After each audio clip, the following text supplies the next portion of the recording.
Hey everyone, this is Chris. Welcome back to the channel. Hope your day is going well. It's a wonderful fall day here in Busan, Korea, and I'm on my way to the radio station. You can see the market bowl right behind me. I actually live in the finance district, so I walk by this all the time, and heading to the subway now. Now, if you've never been to Korea, it's very clean, it's very safe, and it's kind of fun to show you guys the life around here if you've never seen it before.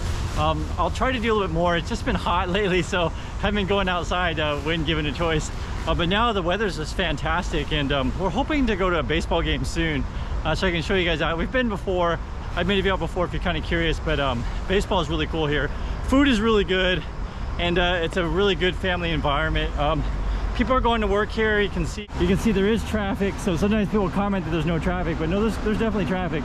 If you're kind of curious, the cars that people drive, it's going to be obviously a lot more Korean brands than you would find in the USA. And the other thing too you'll notice is there's a bunch of like e-scooters and e-bikes around town. That's been a thing, and there's been a lot of construction lately. This is kind of a hot area to live in at the moment. Behind me there's some construction, and it's kind of funny, we're in September now, and we'll see. I'll make videos maybe once a week or something like that. We'll see how long it takes to construct it, and in fact if they actually do finish it.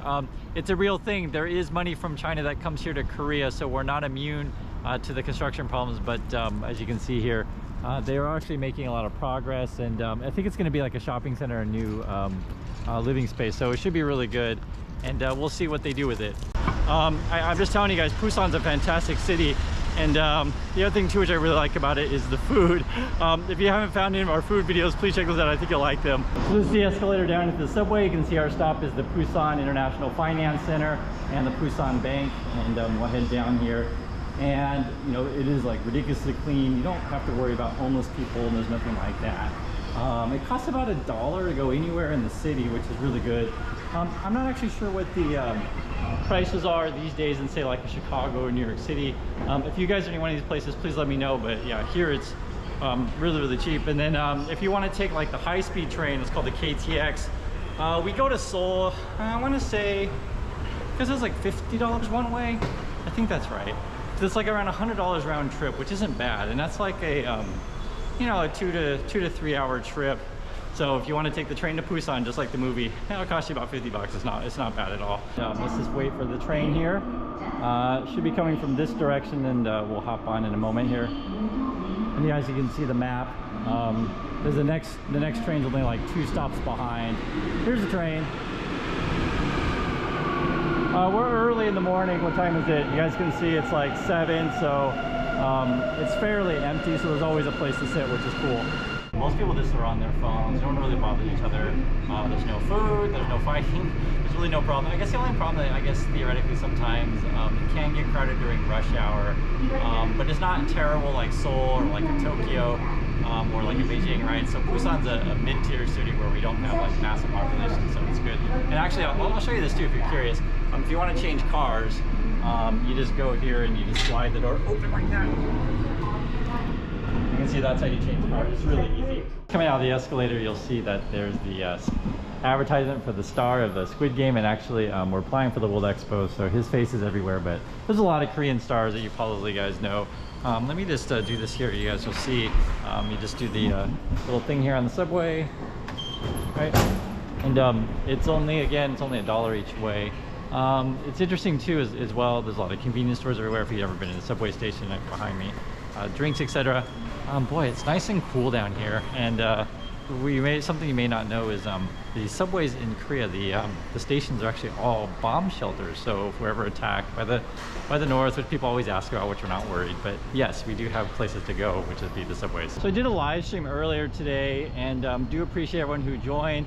I'm not sure how often I'm going to do it, to be honest. It takes a lot of work to do those things, and you guys got to be talking, etc. So I do like to talk, but it does take quite a bit of energy to do that. And you know, one thing that I want to stress with you guys, and I talk about a lot on the channel, is sort of the, you know, work-life balance. And if you're just, you know, doing things just for money, not for happiness, it's not a great lifestyle. And you'll see a lot of people talk about that on social media, etc., how they get burnt out. You know, for me, I just do what I want to do and try to have fun and enjoy doing it, because that sort of keeps me going, right? And that's why you'll see on the channel, you'll see various topics and things of this nature. One thing that's really funny though is that when we were doing the live stream, we were looking at TikTok videos, and so much of the content out there for kids is just awful. I mean, one, it's really basic content. I think that's a, you know, it's not like bad advice, but the thing I noticed with all the TikTok videos is like they all copy each other, like exactly. So basically what you do, and it's funny, actually let me just get across the street here. It was funny, there was even someone that was saying if you want to be popular on TikTok, you find a popular TikTok video, download it, edit it, and then put it on your own channel. It's like, what? So and so then that is the formula. And you know, it reminds me of like basically high school, you know, elementary school mentality. A lot of social media is like, oh well, all the cool kids are doing it, therefore you have to do it too. And you know, as you get older and you're adult, you guys understand this stuff, that you don't like have to follow the crowd all day every day. Just because someone buys, you know, a red pair of shoes, you don't have to buy the same red pair of shoes. Or if all the cool girls have a certain purse, you don't have to buy the same purse. Or all the cool boys are, you know, driving whatever car or playing a video game, you don't have to copy them exactly. You need to do things based on sort of like what you enjoy, not thinking that, hey, I have to do something because everyone else is doing it, and if I don't do it, they're not gonna like me. But sadly, you know, when you're younger, that's the only world that you know, right? You haven't lived that many years, and there's just so much peer pressure around you. And so I think that's one of the probably the best advices I would give, you know, anyone out there who is young watching this, is you know, don't worry about what other people think about you. It just doesn't matter. The most important thing is that you worry about what you think about yourself, right? And you pursue the things that you want to do. So for me, like for example, I talk about it a lot in my book. If you guys haven't read it, please pick up a copy. I think you'll like it. But basically the gist of it is like, I really like Busan. And I'm showing you the city because like every day I wake up, and now that the weather's great, just walking around is like, oh my god, I'm, you know, just really happy that I've been here. And there was no one telling me as a kid that I had to move to Busan, and there was no, you know, people around me that even knew the city existed, right? And you can see it for yourself. It's a great place. It's safe, it's clean, and people are friendly, and the food is great. We're on the ocean. There's so many positives about it. That's why I like showing you guys kind of the lifestyle. It's a really great place. There are coffee shops everywhere. You would think there's going to be a point to where like you can't build anymore.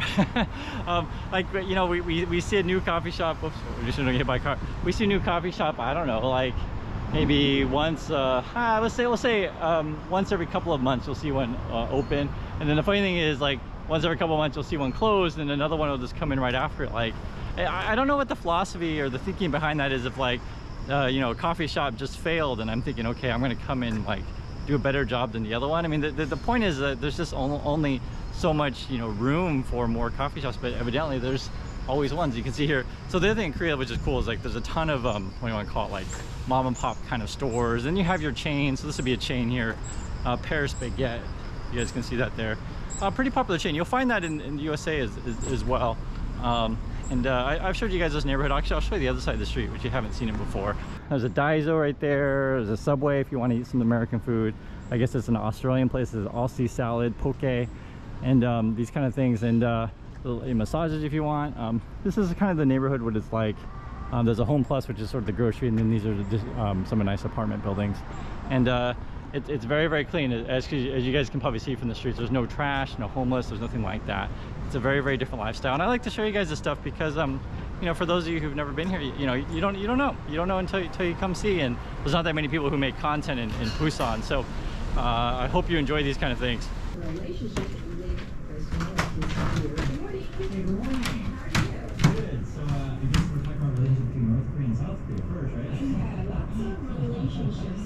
I was just thinking about this, you know, one of the negatives about living in Korea, because not everything, you know, is perfect, is I would say, we were just talking about it earlier, but peer pressure is really high here because essentially, right, there's only one group of people, the Koreans. They sort of pressure each other to do things. Whereas the difference is, for example, you live in the USA, we have different ethnicities, different races. You also have different regions of the country that are vastly different, right? So people who live in Arizona are going to be different than people who live in Dakota. People who live in Iowa, you know, Iowa is a random state, but Iowa are different than Florida. People in Florida are going to be different than, say, Washington, etc. There's a lot more diversity, right? So, you know, you can gravitate to sort of the state that matches you. Here in Korea, half the people live in Seoul, so You know, you can live there, and I don't know what the percentage of the people that live here in Busan. We'll just call it 20%, something like that. I don't know the exact percentage, but there's not that many choices of places to live. So if you're not happy in one of the cities here, right, you're out of choices. There are certainly other places to go, but there's just not jobs there. They maybe not have the same kind of amenities, right? You guys understand these kind of things. Like you got to go essentially for most people where you work. And that's actually a really big deal is, you know, for people who, you know, are considering that wanting to come here or not, is it doable? So yes, there are jobs here if you want to come, but they are highly competitive. This is sort of why education is extremely important in Korea or, you know, any kind of environment where, you know, the vast majority of the jobs that you need to live require a certain amount of skill, a certain amount of training. And so, and those are few and far between that can essentially make it, right? So it's a little bit different in the USA. I would say that there's that kind of expectation that people can still make it with a manufacturing job. And, you know, as we talked about before in this channel where, you know, for example, it was the one guy, what's his name? I can't even his name. The one who's saying the rich people of the North, I think it's like Oliver Anthony or something like that. I just don't remember his name. But, you know, those kind of people, they dream about, you know, I want to work that manufacturing job, but he works at a paper mill or, you know, the auto workers are going on strike, that kind of thing. So here in Korea, yes, there are factories, these kind of things, right? There totally are. And you can get a job in those things, but I don't ever see them going on strike. Now, I could be wrong. I don't remember in my current memory. Currently, though, however, the teachers are on strike, but that's not necessarily about pay. It's more about working conditions because there's too much pressure on them and too much bullying, essentially. One of the things that you do see a lot of, though, and this is actually very real, sexism is a problem. Now, is it unique to Korea? No, it's not. I would say the U.S. is going to be a little bit better than Korea, but, you know, by how much, you know, it's anyone's guess. It's going to depend on what industry you're in. It can depend on what your company you work for. Definitely the younger people are better in terms of, like, you know, gender relations, equality, these kind of things than the older people, but it definitely still exists. And you still have this kind of culture in Korea the same way you have in USA, where you have a bunch of young men who blame women for all their problems and blame women why they can't get a date, blame women why they can't get a job, like that kind of stuff. So you do have that kind of culture in Korea. I don't subscribe to that kind of stuff, so I don't, you know, like know everything that they're saying. But like I said, it does exist. But I think these kind of things are all around the world. But I would say peer pressure is definitely higher here. The idea of like keeping up with the Joneses, that's very much a Korean thing. So, you know, you'll have moms competing, you know, my kid goes to better school than your kid, or my kid's got a better job than your kid, that kind of stuff. I think Americans do that, but not to the same extent that the Koreans do that. So that would be more heavily in Korea. But it's not just Korea. Many places in Asia will have this kind of culture. You know, you compete with each other through your kids. Now, in the USA, there is certainly a thing of where, like, you know, my kid's better at sports than your kid. But I don't know if we're comparing jobs in terms of the average American. I have, you know, when I was back in the USA, that I've seen this sort of culture where I just let my kids do whatever they want. It's a really different culture. I think because cost of living, depending on where you want to live, right? So if you want to go to a really, really cheap city in USA, you can totally do that. And, you know, you can figure out how to make it work and live in a trailer if you want. Here in Korea, I know there are people who live very, very cheaply, so you can do that. But it's just not, how can I say, it's not like a cultural thing where you have a bunch of people that are like, hey, you know what, I'm just going to be a hippie and live in a trailer, and or not necessarily a hippie, but, you know, that kind of community. And also, too, to be fair, I've only really been to the big cities. I don't go to the small cities in Korea. So theoretically, there could be those kind of people. I say theoretically, but my understanding, it's more these smaller cities are more like just a bunch of old people and all the young people left to go find work. Now, the whole work from home thing is obviously something that everybody likes. Just talking about Korea. But most of the jobs want you to come into the office. So there's been a lot of pushback from workers the same way as USA. And I guess the main thing is like I like telling you guys about this stuff and showing you around is it's not that much different. For those of you who've never traveled, traveling is one of the best things you can do. It opens your mind and you start to realize, oh my God, you know, people around the world aren't really that much different than me. And that fundamental, you know, exploration and understanding is absolutely fantastic. So I keep saying that, you know, check out our vlogs. We'll try to do some more. because it's fun to share the sort of places we go. Mostly we just go to the beach because the beach is the best, right? Who doesn't like the beach? But now the weather's getting better. Like I said, I'll try to guys show you some more. Some people ask me about nightlife. I'll try to do that as well. It is can get really busy. This is a college town. There's definitely a lot of college areas, and also too, you'll see military people as well, the U.S. military and Korean military actually. And the other day we saw Philippine military in the department store. It's kind of interesting. They were all wearing camouflage, and they had like I thought they were like, you know, like a jousting or like they had long sticks, but it could be rifles for all we know. I don't know. I mean, it's certainly possible they had it in a bag, so I don't know exactly what it was. I was like, what the heck are they carrying around? But yeah, you'll see all kinds of stuff here. So anyway, thanks for watching, everyone, and I'll catch you next video.